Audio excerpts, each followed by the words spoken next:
Good morning. Welcome to episode 119 of the Driller Newscast, a weekly update on the news and stories impacting the drilling, construction, geothermal, and water industry.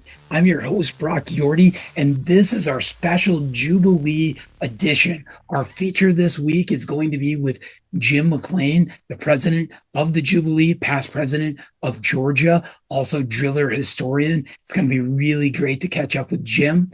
And because of that, we're going to throw out safety topics this week. Make sure you're recording near misses. Let's make sure we're hydrating. Let's make sure we got our people focused. Let's make sure we're driving safe in that station wagon or that King Ranch on your way to Myrtle Beach. And for news, I think we have had enough high intensity news between the Supreme Court and then this awful assassination attempt on President Trump. Let's get to the beach. Let's get our camaraderie going. Let's toast some beverages. Let's put some sunscreen on. Let's have some camaraderie and talk about what's impacting the water industry, the geothermal industry, the geotechnical, the environmental industry, and how we're going to make 2024 the best and move into 2025. Really excited for the classes this year. I think one that you 100% cannot miss. You need to go watch the drilling fluids well development discussion that's going to happen with Mark Whittle, along with the well rehab discussion that will happen with Ed Schofield. If you've been paying attention to the National Groundwater Journal, you will see that there was an article that was released by Mike Schneiders and Ed Schofield on well development and talking about phosphate polyacrylamides and high yield sodium bentonite. And it's become a big hot button discussion. I am a classically trained mud engineer from Bayreuth. I remember what were in the products. Somehow we got a little cross-threaded there, and we're going to have some big discussions about this. And we saw that Stuart Krause and Mike Houston, so Wildben and Bayreuth, wrote a return response, and along with another response from Ed and Mike on this discussion. Here's the simple facts, everybody. As a groundwater professional and somebody who advocates for reading of the Groundwater and Wells book, making sure you got a good Bayreuth handbook on you or your fluids of choice, along with Glockfelty's Art of Water Wells. Well development is very important. And we get into that situation of looking at what diameter hole is necessary, how well we have for uphole velocity, and how low solids our drilling fluid is if we're getting into that. And obviously this discussion's about high yield bentonite and extender polymers and wanting to use a sodium hypochlorite to break those extender polymers down. We also talk about using dispersants, phosphate-free, to break down those bentonites. But this is a big discussion. And if you're going back and forth on this, maybe you just jump over to Justin Lewis's talk on casing advancement and you toss it all out. Or you find a good talk on dual tube flutter reverse and how backside drilling fluids with a negative pressure works. But I'll tell you what, some of those development issues were on large dual tube flutter reverse wells. And so again, I have to question, what are we doing for mud engineering? What are we testing in our drilling fluids, and understanding the impact of the diameter of that borehole when we set screen, gravel pack, and what energy do we have to force beyond that to break down that filter cake through that gravel pack? These are all big questions. And obviously, if we talk with Tom Anna, he's going to get into synthetic beads and other gravel packs and, possibilities on development fluids and high velocity jetting. There's plenty of ways, but let's face it, a good drilling program, understanding your solids control, understanding the damage you're doing to that porosity zone. Remember, porous is Greek for pathways, porosity. It's going to be a great discussion. What I love about this is we have the Jubilee, so you can go and have those discussions. You can come check out. I have a two-part course happening, one in the morning, one in the afternoon, on workforce development, centers of excellences, and how good water well drilling companies get a hold of these new developed assistants and field technicians and drillers, and how you can keep them and maintain having them as a long-term employee. The driller has a great talk on marketing, and there's plenty of other stuff. Dave Brabbaugh always puts on a great talk with Franklin. There's great things happening that you need to professionally develop. Get out of the sun, develop, go back to the sun, go back to the beach, and then we'll get on the show floor and we'll have a great time. And that's what the Jubilee is all about. I can't wait to see you there. Be safe. Let's jump into this feature with Jim. It's that time of year again, everybody. Jubilee is in a week, and I am very excited because I have the president of the Jubilee. If you're not going to the Jubilee, you are missing out. I went as a child into a teenager. Bayreuth asked me to be their first intern at the Jubilee, and it has leaped my career to where I am the professional today. I get to go hang out. I get to teach some. They let me host a game show. There isn't a more fun conference to bring your family to and just have this great time professionally developing and cutting loose. And I'm going to hand it over to Jim to introduce himself and his history. And now he's president. So, Jim, welcome. And we're really looking forward to it. So far, the numbers are looking good. Again, I'm Jim McLean. I'm the president of the Jubilee, as Brock said. It's my first year as the tenured of the Jubilee. I've been on the board for probably 12 to 14 years. So it's been quite an episode. And I can tell you straight up that being on this board of the Jubilee is one of the best things I've ever done. I'm a volunteer in the fire department. Of course, I've been serving on the state boards. I've been involved in the local municipality issues, but being on the Jubilee board with these people has been a tremendous honor. And they work very well together. And I can tell you straight up, every one of our discussions, every time we get together, it's how can we make the Jubilee better? How can we make it more enjoyable for people? How can we make it something more of a bigger family event than it already is? So we really work hard to make this the premier event in the country. Of course, we're not the biggest. NGWA's got a great event, but we have a niche. And our niche is for the South East Jubilee. We're welcome everybody, but our focus is contact. It's a smaller but more, I think, a more concentrated event. We have well drillers, pump suppliers, vendors, and everybody knows everyone. When you go to some of these booths, you've been seeing them for 10 years. You look at them and say, wow, it's great to see you again. And once you start going to the Jubilee, you won't want to stop. You've got the petting zoos, you've got the meals, the picnic. There's vendors put on different events. You're going to get to meet your salesman, perhaps a little bit more one-on-one than you do normally. Go to dinners. You've got the beaches. And then, of course, the entertainment around Myrtle Beach itself with the Opryland. And if you're a golf fan, I think they've got more golf courses per capita in Myrtle Beach than anywhere else on the planet. And if you're not a golfer, you can try miniature golf. They've got more miniature golf courses than any place else in the world. So it's really a crazy place. And the seafood, but we do our best to entertain you and keep you busy. You won't have much free time if you plan it out right. So we're really look forward to seeing you at the Jubilee. See you at the shore in 2024.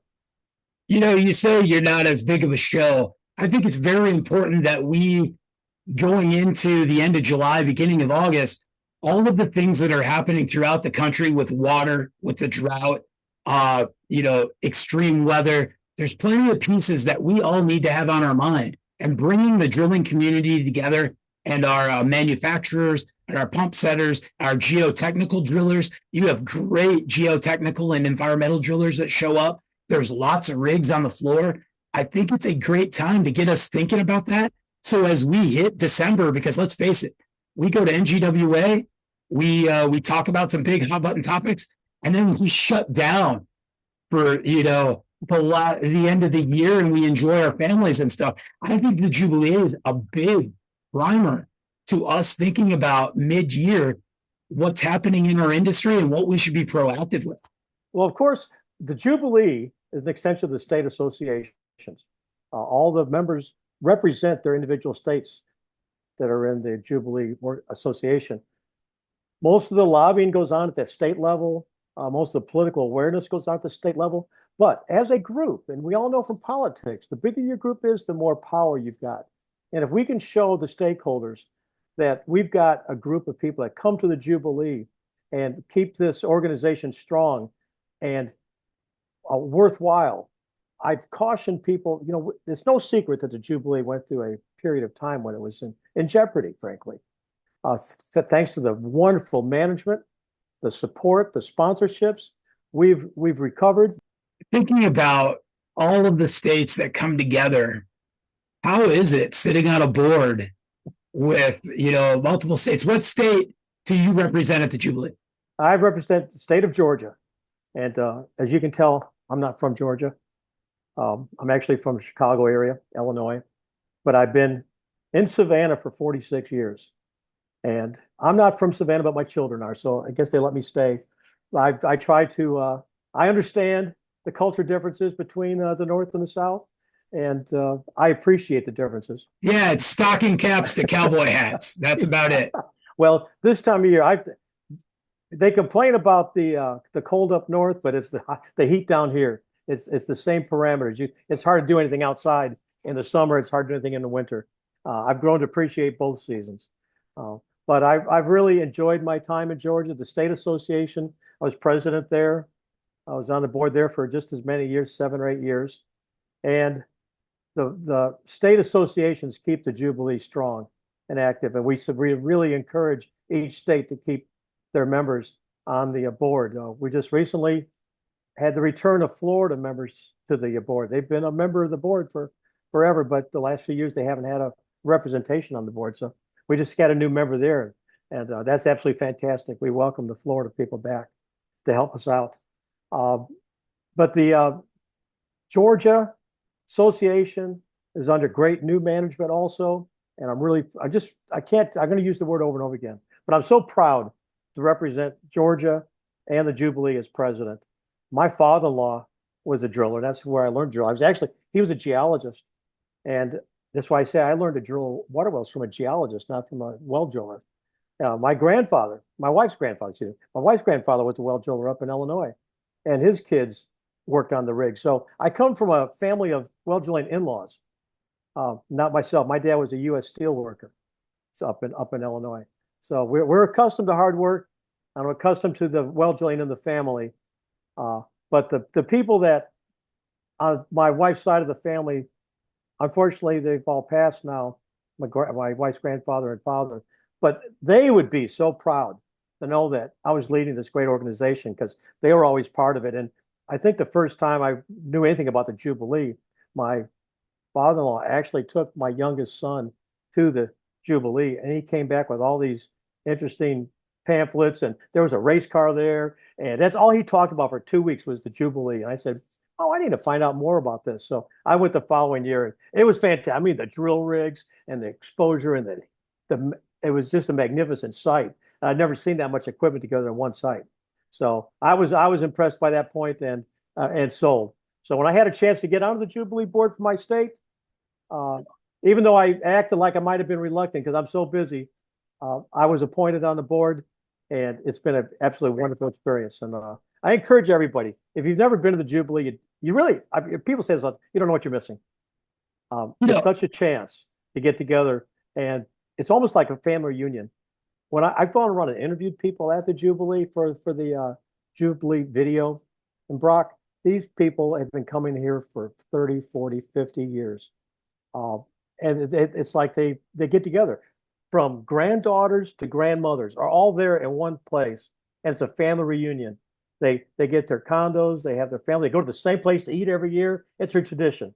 I guess that's the best way I can put it. Coming to the Jubilee becomes a tradition in families. And if you ever start, you won't quit.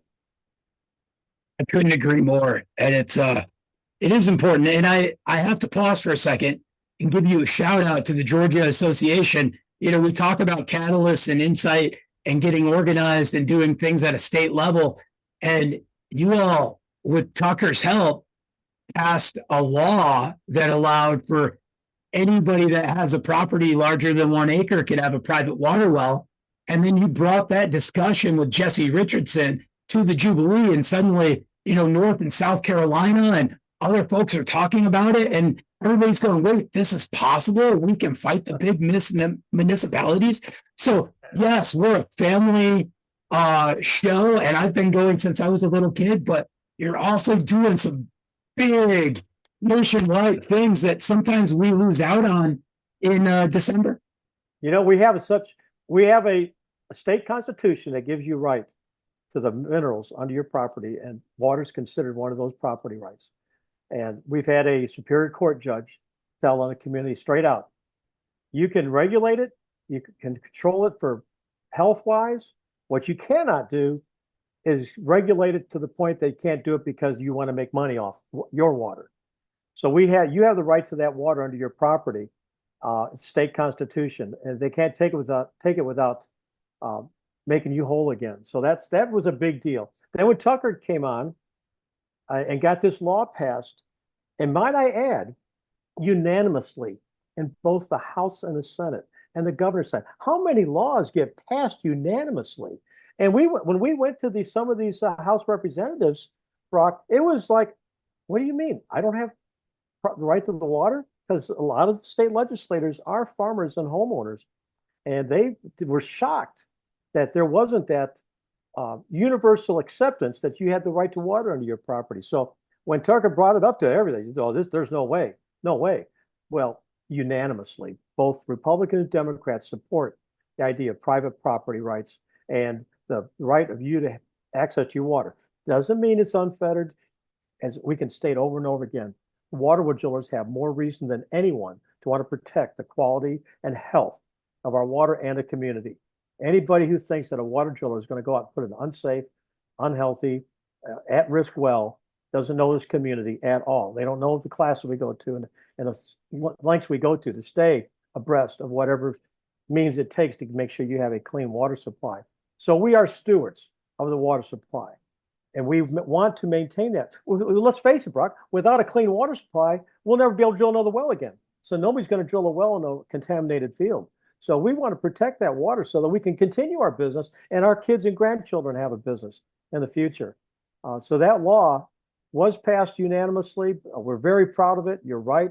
South Carolina, North Carolina has come to us. And when I read about some of these communities out west, that they don't have anywhere near this type of influence on their state legislatures, it's a relief to have such good leadership and to have to hands off to all the board in Georgia, Tucker, Ryan, Pete Peterson, who's always been such a mentor for me. They've all created an environment. Bruce Widener, I cannot mention the Georgia Association without mentioning Bruce Widener and Ashley. What a great job they did all those years and got that law passed. That was a mandatory hookup. We said, look, if you've got a well and they bring a water line past your house, they cannot make you tie into it. And that goes on in a lot of communities and continues to. We run into that regularly. So there's more than one issue that we take on. And you know what? We come out and say, hey, we're taking this on and we're going to get this passed successfully. And it takes leadership and perseverance. I love it. And just a shout out to North Carolina State Association. About a week and a half ago, Fox News aired with the president of North Carolina and Mike Swearingen from AAA. Actually, no, it was South Carolina, but they talked about orphaned wells that needed to be abandoned appropriately.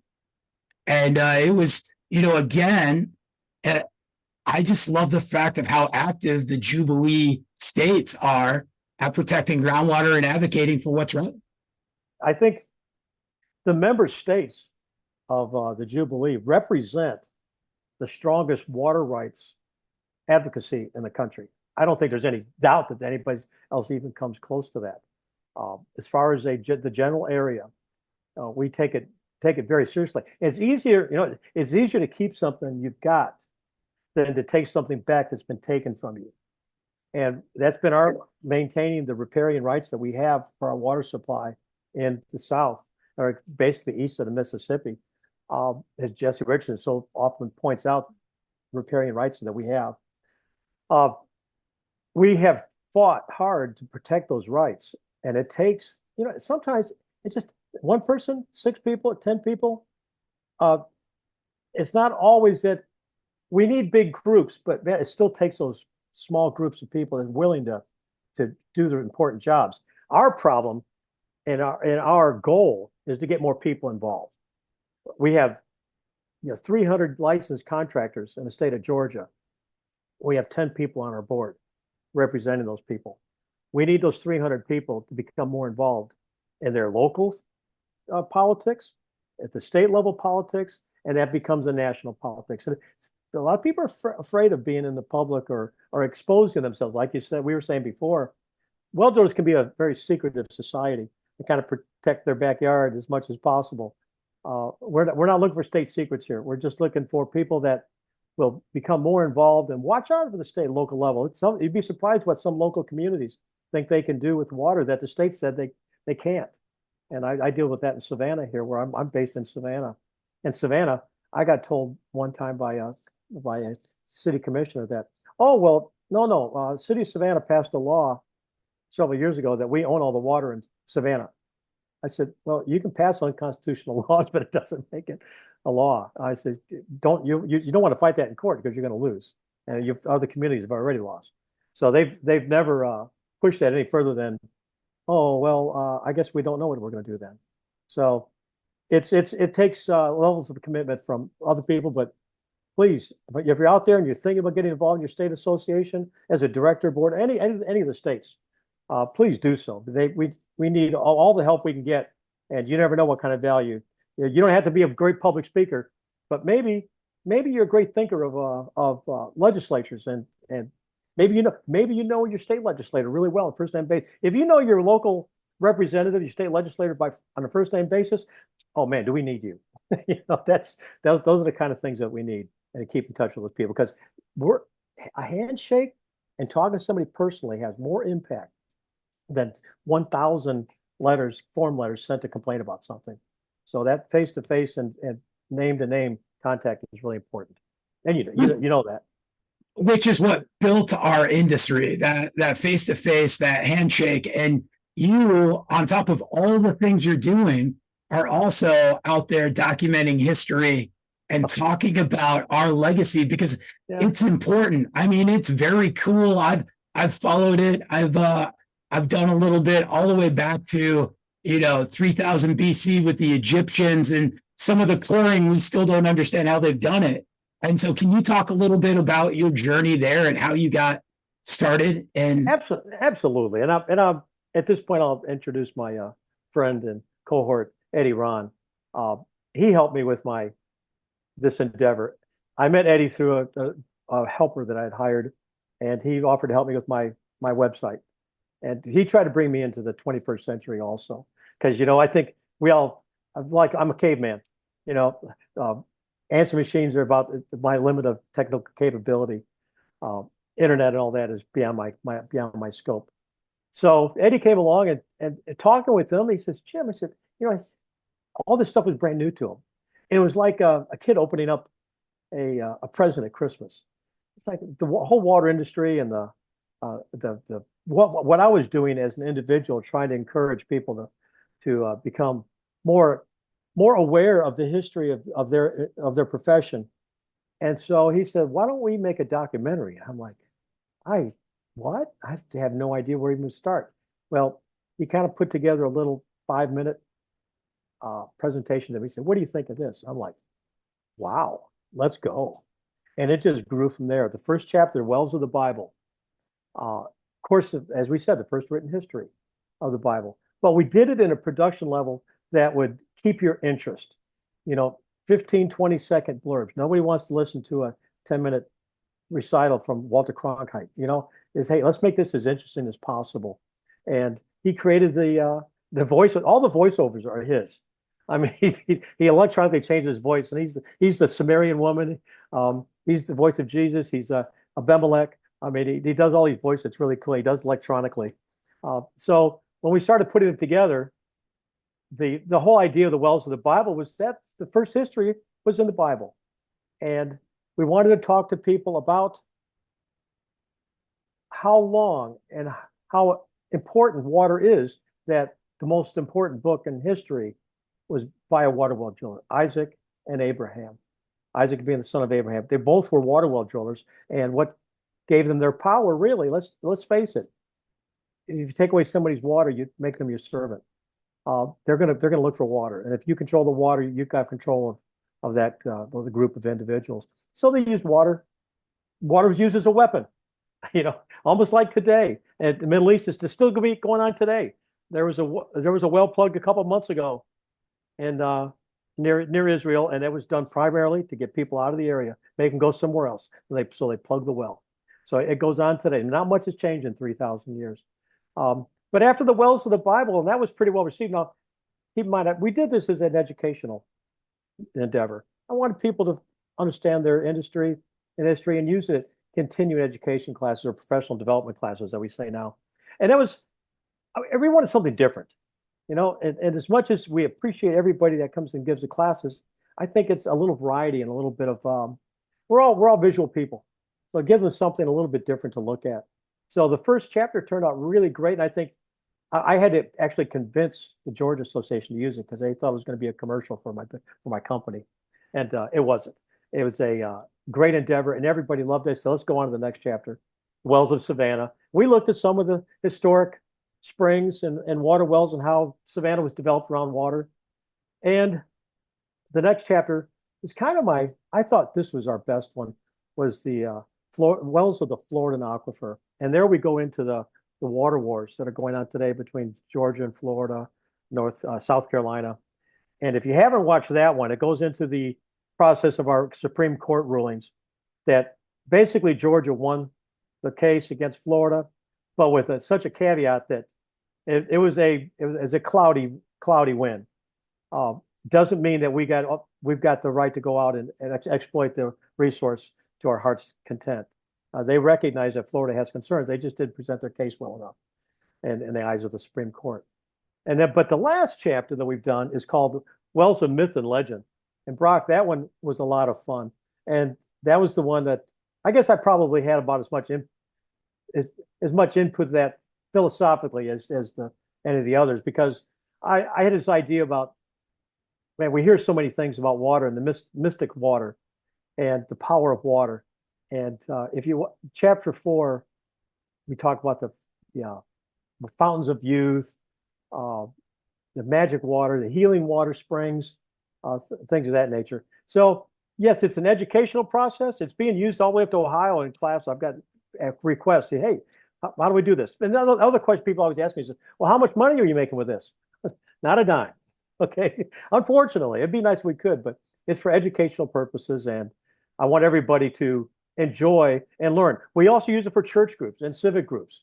It's designed to be as a generalization and specific as the group might desire. So well drillers to community neighborhoods. Anytime somebody says, hey, what's a shallow well? What's it like? I said, watch my videos. You'll learn everything you need to know. So it's been a great endeavor, and Eddie's done a great job with that. So you'll need to talk to him one day about his exploits. You guys would share a lot of history. He's in the same background as you are. As are you. Don't end a sentence with a preposition. I appreciate your time today. One last pitch for the Jubilee. Anything you want to say before we close this out? There's still time. I don't know if we have room, but this is going to be the biggest event we've had in years.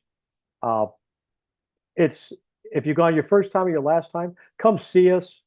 The board members walk around in their teal shirts, the little emblem on. Tell us what we're doing right. Tell us what we're doing wrong. One of the interviews I did last year was with a young man. I said, so what's your best part about the Jubilee? He says, oh man, the free food. It's fantastic. You got mac and cheese to die for. I said, so, bring even the children enjoy it with the petting zoo. And we try to make it a little bit different every year. But it's exciting, and there's still time. Just please come say hi. That's the biggest thing. We enjoy talking to people, and we want to see you. So if you see somebody with a blue shirt, come say, hey, I saw the Zoom meeting. Brock and Jim did a great job, and man, I'm glad I'm here. That's what we need to hear. I hope we see you on Friday. We're looking forward to it, and you will have a great time. So come see us. Come see us, please. See you at the shore in 2024. Absolutely. And see you, Brock. Looking forward to seeing you. I'm very excited to be there, and I appreciate your time today. Thank you so much, Jim. My pleasure. And thank you for what you do for the industry, Brock. It's people like you that motivate people like me. Thank you. Thank you. Thank you for joining us for the Driller Newscast, episode 119. Can't wait to see you on the show floor. And of course, on Sunday before the show opens, we have Who Wants to Be a Millionaire game show hosted by me. And this year, it's all on drilling history and everything from the Egyptians to Georgie Failing to a little bit about Schramm and Labe to 21st century technology. It's going to be a lot of fun. We're going to use Kahoot again. You'll be able to participate from your phone, win some prizes. It's going to be a great time. Be safe on this travel. Can't wait to see you. This is one of my favorite times of the year. My children are excited. Thanks again, Jim and Kim and the entire Jubilee team putting on such a great conference. Thanks to the big party that Preferred Pump will be hosting, along with all the other great vendor events. Let's go out and have fun. Get tan. Thanks, everyone.